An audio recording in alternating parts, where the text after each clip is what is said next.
What's good, Meaningful Movers? Welcome back to Moving with Meaning, the podcast, where actions have meaning, words have meaning, and we open up the conversations to discover what's your next move. I'm your host, Krystal. In today's episode, we are going to get into appearances, or better yet, how we conceal our identities out of acceptance, advancement, and or safety. But you know how it is and what we do. We need to set that theme, so let's go ahead and do that.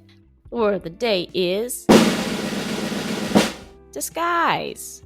This is the intentional act of changing one's appearance for the purpose to hide or mislead. I think everyone has gone through a stage in their life where approval or fitting in matters so much that it influences how we show up for them.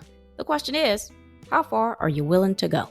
That's enough of me talking. How about we introduce our guest? And there's no one better to do that than ourselves, Karen. Why don't you give the people a bit of background about yourself and what you're going to share with us today?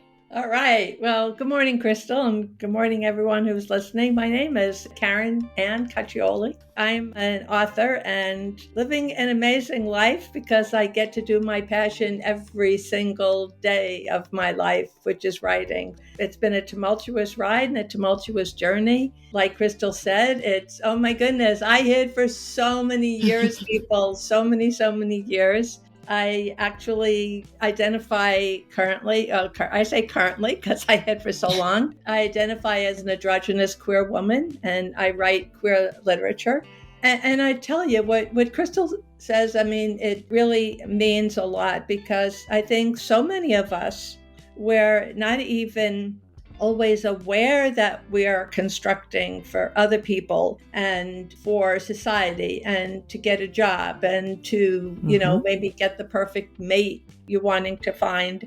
And it took me years, eons. So I'm hoping that me speaking to you today will help you to realize that you don't have to wait so long to be who you are, right? It's just taking the small steps and any types of tips or strategies that I could maybe help you to identify your identity to who you are and feel really, really good about it.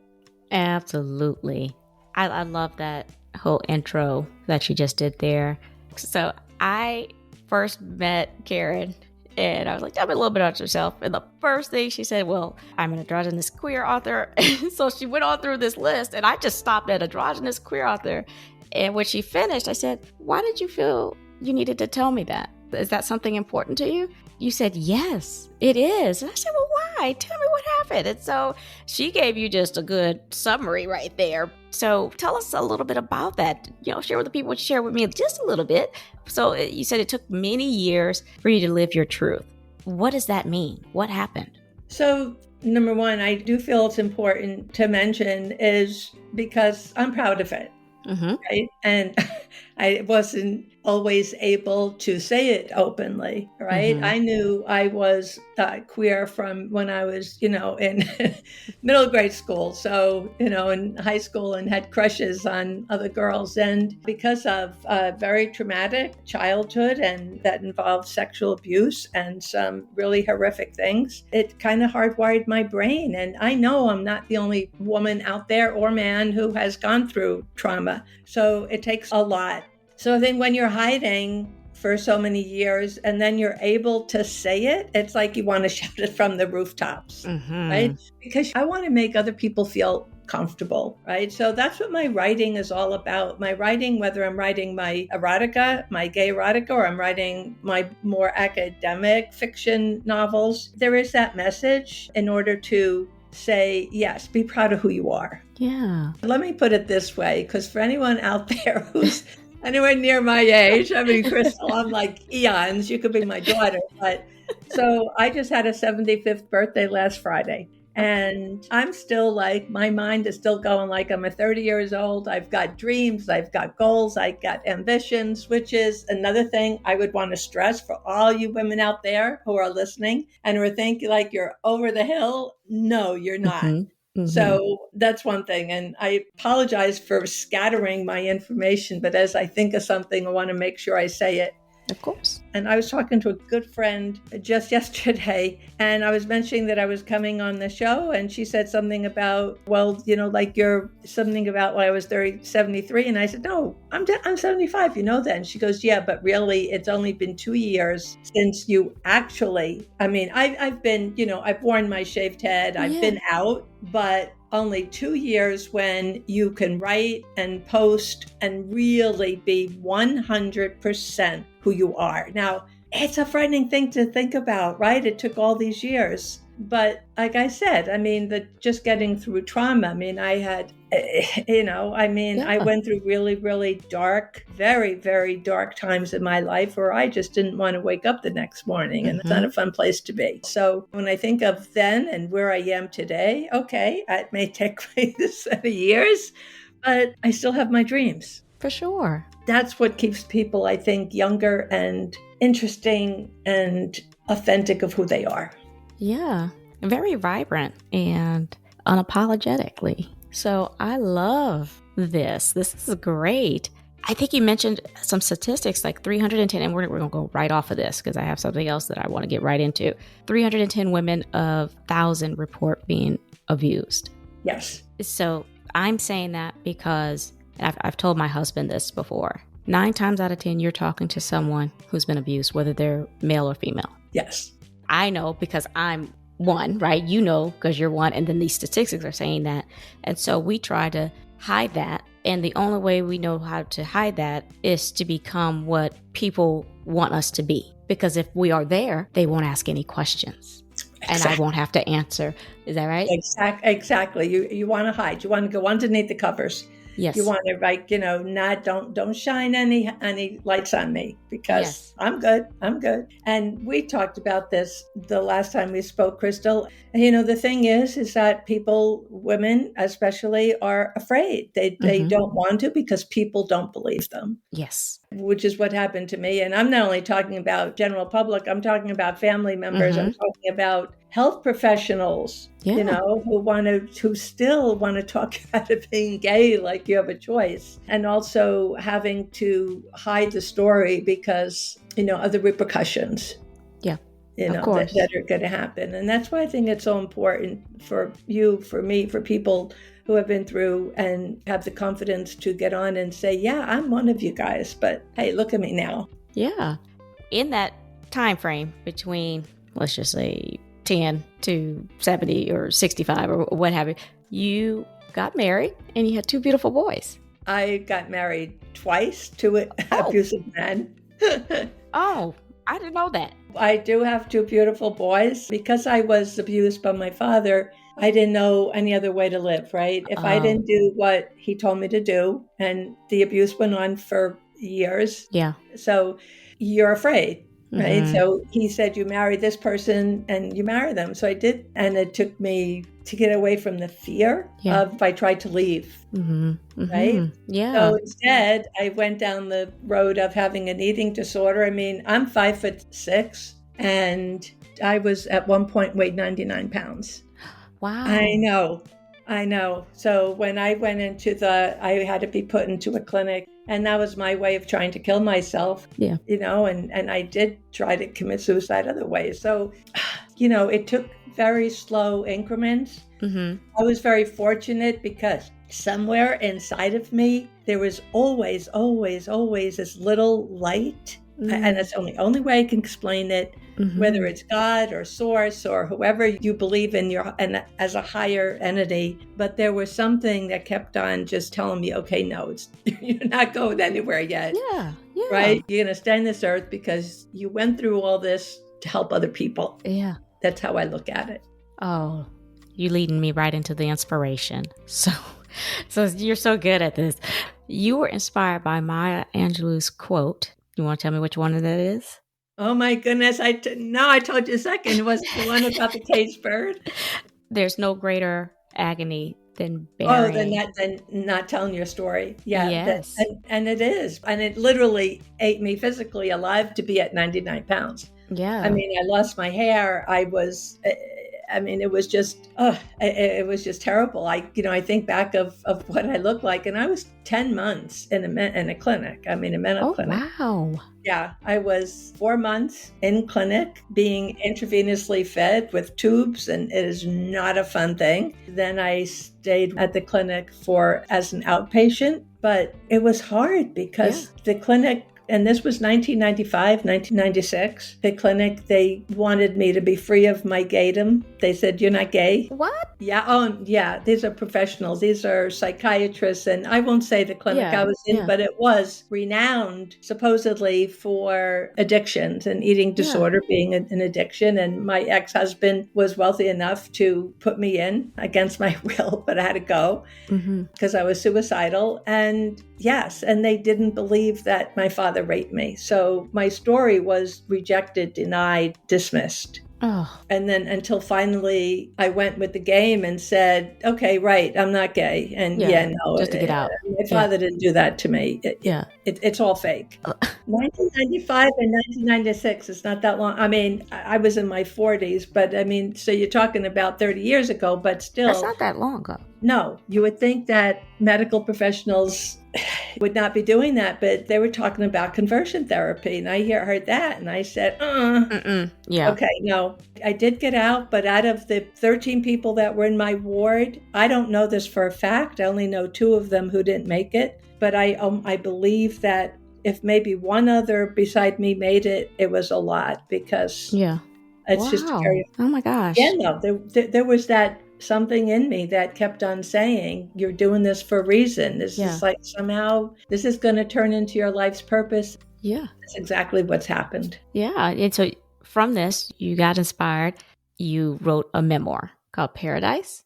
Yeah. Paradise tells the overall story. My next book, which I'm writing in right after the holidays, I'm going to start it. And it's going to be called The Clinic. And it is going to tell about my 10 months. It's not going to be nonfiction because. Right.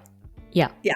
And then I also have to, I can't get the rights from everybody, but I do want to tell the story as close as I can just for other women to say, okay, see, all right. I mean, they didn't believe her, but she made it through. Yeah. Right.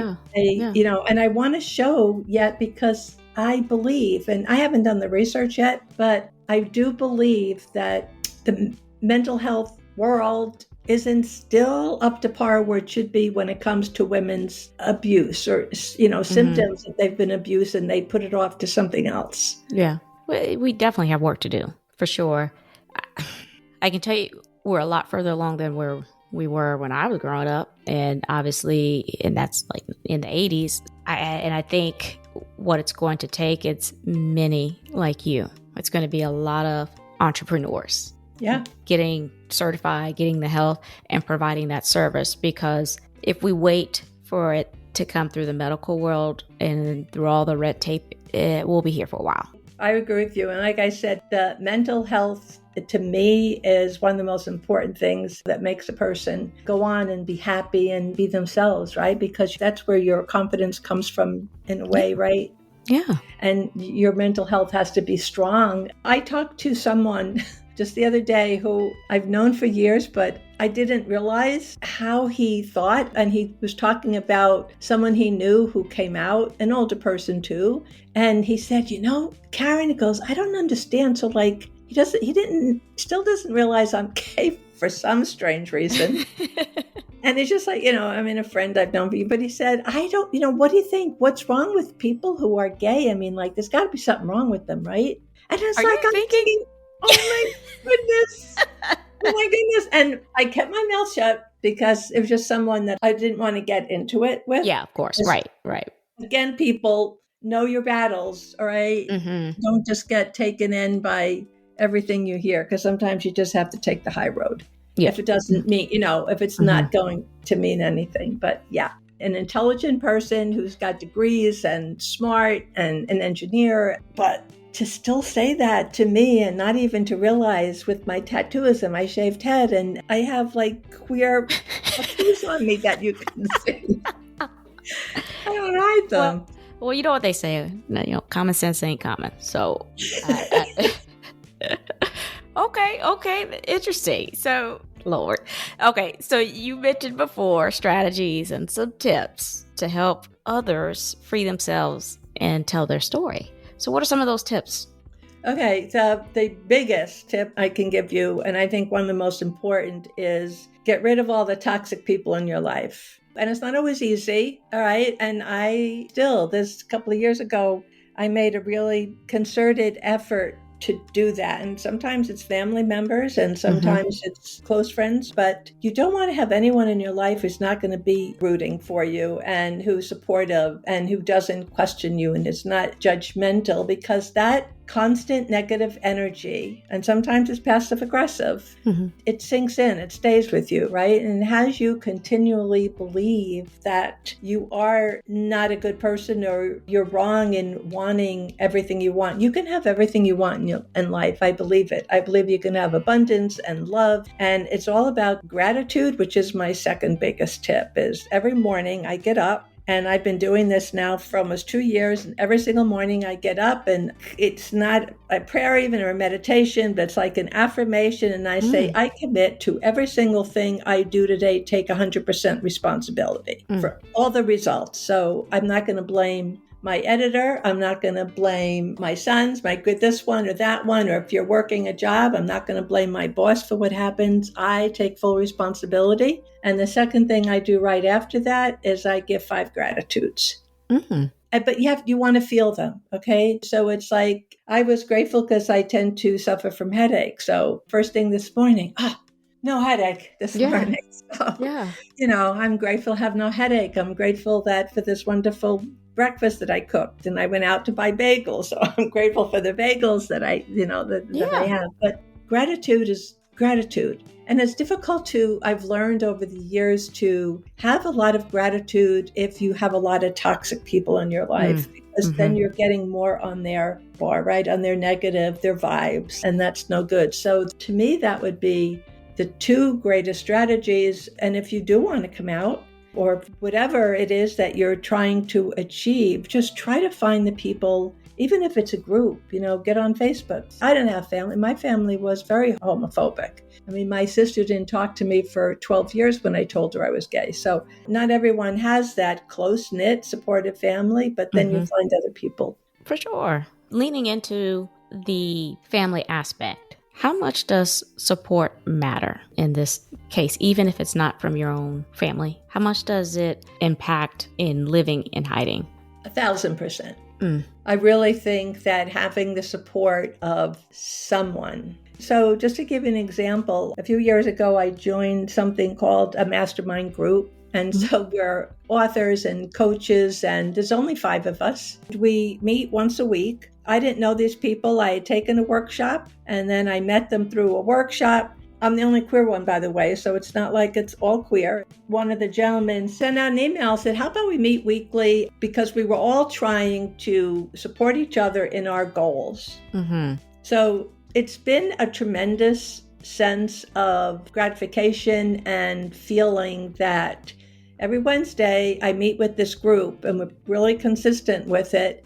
And I could say to them, hey, gosh, I had the worst, God, on Facebook, someone said something to me, and how do you think I should answer? So it's a group where we just really support. So whether it's for our writing, whether it's for our business, whether it's for like marketing, or whether it's for personal problems, and having the life coaches in the group, there's 3 of them, is great because I get like a lot of feedback from them. So even if it's that way, but every week I know, no matter what, I have this small segment of people who I didn't know at all, except for taking a workshop a few years ago and then meeting them. And we're still together meeting, and we're all in different locations in the country. So it's not like we see each other, but it's very, very extremely inspiring, extremely helpful, keeping on track.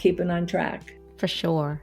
It's like that melting pot of diversity. It's that melting pot of perspectives.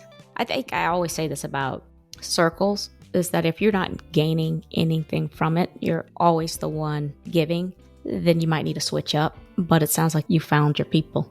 Right. That's what I'm saying, that you kind of have to think out of the box sometimes when you're looking for support, because sometimes it's not going to be your friend. And as you change, people tend to get a little jealous sometimes Yeah, of because they're course. not changing, right? They want you to be where you are. So sometimes you do have to think out of the box. I always tell people, get on my website, contact me. Yeah. I'm happy to answer any questions. I'm happy to, email anyone, especially people who are trying to come out or want to talk. And that's why I love speaking engagements, because it's that in person too that I think means a lot. And they could see how happy I am just by looking at myself. One of my speeches, it's called, From Trauma to Transformation, because it's exactly what it is. It's giving people the light at the end of the tunnel. For sure. And I'm going to end with this particular question. You have a tagline, don't let yourself settle. What does that mean to you? Don't let yourself just be who you think you are. I think having a dream is so important. Having dreams, having fantasies of what you really want in life, even if you don't see it, right? Even if you have no clue how you might go about getting it, take the small steps. Read the books. There's tons of YouTube channels. You get yoga classes. Just breathing exercises. There's so many good coaches actually even on YouTube. So just go for the stars. That to me is, people sometimes laugh at me. I've got a huge vision board. Oh, yeah. Everyone should have a vision board. I have a huge vision board in back of my desk here that you can see, Krystal, but it's got all the things I want in my life, right? It's got the Mercedes I want to drive. It's got the house I want. It's got my books with bestsellers on it. And that's what you want. You want to go for the stars. Just don't settle for what you think you should be, what your parents tell you you should be, who you should be. Figure that out yourself. Look at that. Wow, you've been dropping nuggets, gems, all this conversation, this whole time. So even if you got to repeat them, do you have any golden nuggets that you want to add some ketchup just to recap? Oh my goodness, I think you've used them. I've gave them. But seriously, I think the biggest one is find out who you are. So sometimes, and especially the younger, maybe if you're a little bit younger, you don't know who you are, right? So here I am saying, find your identity, be your authentic self. And you're rolling your eyes at me because you're saying, well, I don't know who I am. That's, I would say, the real nugget is to learn ways to find out who you are. I did it by drawing pictures of myself. If you do a self-portrait, right, just pick up a pencil, paper, don't give it any thought, and draw a picture of yourself. Do a self-portrait, even if you can't draw, even if it's stick figures, you will be absolutely surprised. Just give you an example. The first time I ever did that, when I was in my 20s, I drew a picture of a man. Now, okay, why? Because of kind of the androgynous that I have in me. Did I really know that before that came out? It stunned me. It absolutely stunned me. I was with a friend and we were just messing around and she said, just draw a picture of yourself. And here I have this man. So I know, honest truth. This is the honest truth. And it was, wow. So, so beginning back then, I'm starting to think of myself, well, now things make sense to me. Things are starting to make sense to me of maybe who I am. So again, you want to kind of think out of the box of how you want to do it. But that would be the golden nugget, because unless you're really, really authentic yourself, I just don't think you can reach the level of peace and happiness. Maybe you can. This is my perspective, right? So not for everybody, but my perspective is, I know I didn't until I really went all in who I was. Yeah, I like that. Think outside the box. I tell you what, don't even draw one. How about that?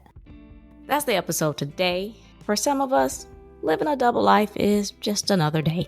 It's important to note that this is not just confined to sexuality. We're talking pretending to love a career, devotion to a relationship, or simply hiding despair.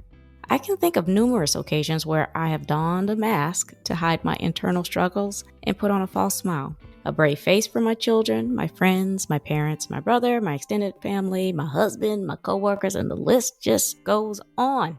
I've gotten so good at it, I barely notice the difference between me and my facade. Yes, we'll fake it until we make it, but at what cost?